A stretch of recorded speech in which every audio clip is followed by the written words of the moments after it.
There was a time in America when the simple act of watching a movie became something far greater than sitting in a darkened room staring at a screen. It became a ritual, a cultural phenomenon, a place where families loaded into station wagons, teenagers found their freedom, and communities gathered under an open sky. The drive-in theater was not just an entertainment venue, it was a symbol of an era, a reflection of American life at its most optimistic and expansive.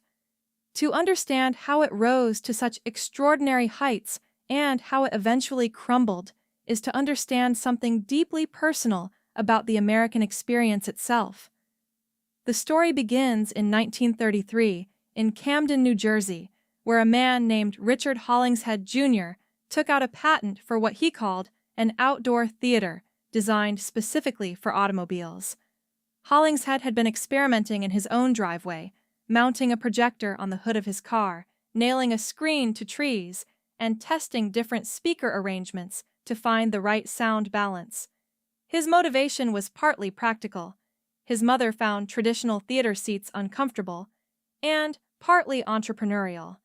He saw an untapped market in the millions of American families who owned cars but could not always afford or manage the formality of indoor cinema.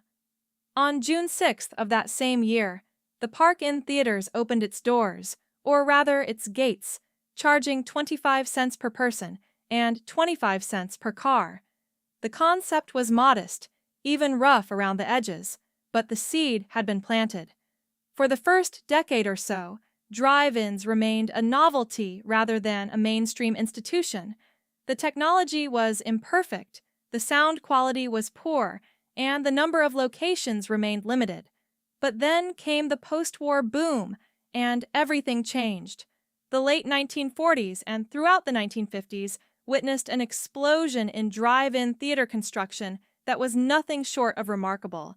Veterans returning home from the Second World War were buying houses in the suburbs, starting families, and purchasing automobiles in record numbers. The American car was no longer just transportation. It was identity, freedom, and status, all rolled into one gleaming piece of machinery. The drive-in theater was the perfect companion to this new suburban lifestyle. By 1958, there were approximately 4,000 drive-in theaters operating across the United States, a staggering number that represented the absolute peak of the industry. These were not small, makeshift operations. Many drive-ins were elaborate complexes featuring playgrounds for children, snack bars serving hot dogs and popcorn, laundromats, miniature golf courses, and even pony rides. The drive-in had evolved into a full-scale entertainment destination, a place where an entire evening could be spent without ever leaving the comfort of your vehicle. Families could arrive early, let the children burn off energy on the playground, grab food from the concession stand, and then settle in for a double or even triple feature as the stars came out overhead. It was affordable, accessible, and deeply communal in a way that felt uniquely American. Beyond the practicality and the economics, the drive-in theater occupied a special place in the cultural imagination of mid-century America. For teenagers, it represented something almost sacred, a space of relative privacy, away from parental supervision, where romance could bloom in the back seat and independence could be tested. The phrase passion pit, a nickname that became widely associated with drive-ins, captured this dimension perfectly. Hollywood studios were well aware of this demographic and began producing films specifically tailored to the drive-in audience. Low-budget horror films, science fiction creature features, beach party movies, and biker films all found their natural home on the outdoor screen.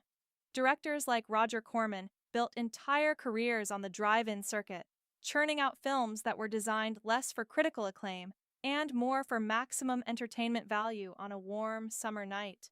The drive-in also served as a democratic space in ways that traditional indoor theaters sometimes did not. Families who could not afford babysitters could bring their children along. People with physical disabilities who found indoor seating uncomfortable could watch from their own vehicles. In certain parts of the South, Drive-ins were among the first entertainment venues to allow black and white audiences to attend the same screening, even if the integration was imperfect and complicated by the broader realities of segregation. The outdoor theater, by its very nature, was harder to police and control than an indoor one, and this created pockets of freedom that were genuinely significant. But the very forces that had created the drive-in's golden age would eventually conspire to bring it down.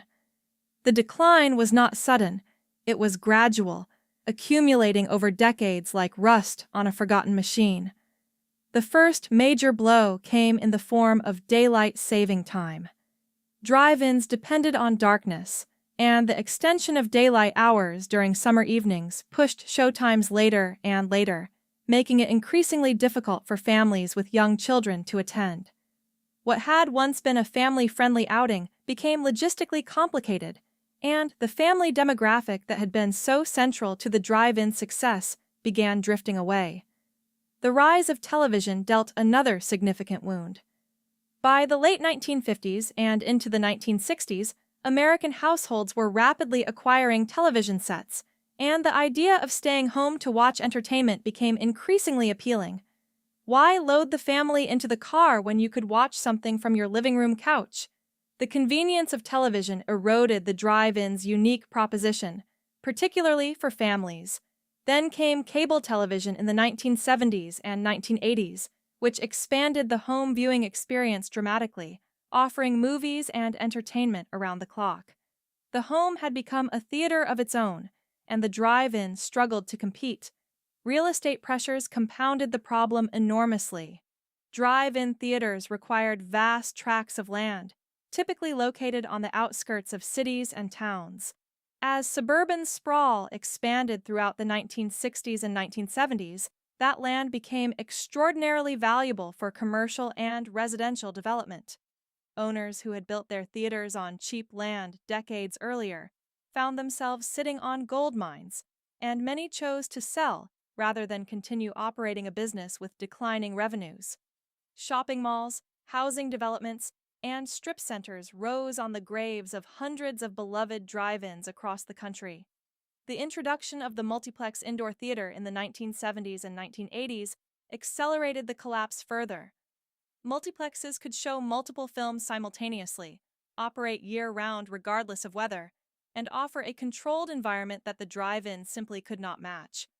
The film industry itself began to favor indoor venues, and first-run films were increasingly withheld from drive-ins or released there only after their indoor runs had concluded. This created a vicious cycle. Fewer good films meant fewer customers, which meant less revenue, which meant less investment in maintenance and improvements, which meant even fewer customers. By the 1990s, the number of operating drive-in theaters in the United States had fallen from its peak of approximately 4,000 to fewer than 900. Many of those that remained were struggling, held together by the passion of their owners rather than the logic of profit. The drive-in had become a relic, a nostalgic curiosity rather than a living institution. Documentaries were made about dying drive-ins, and newspaper obituaries mourned their passing as though grieving a beloved relative. Yet the story does not end entirely in tragedy. In recent years, something unexpected has happened. The drive-in theater has experienced a quiet but genuine revival, driven partly by nostalgia, partly by a renewed appreciation for outdoor experiences, and dramatically accelerated by the global pandemic of 2020. When indoor venues were forced to close, drive-ins suddenly became one of the only viable options for communal film viewing. New drive-ins opened, old ones were renovated, and a generation that had never experienced the format discovered something their grandparents had always known: that watching a film beneath an open sky, surrounded by the hum of engines and the glow of a massive screen, is an experience unlike any other. The drive-in theater, battered and diminished but never entirely extinguished, endures as a testament to the enduring human desire for shared experience, community, and the simple magic of a story told in the dark.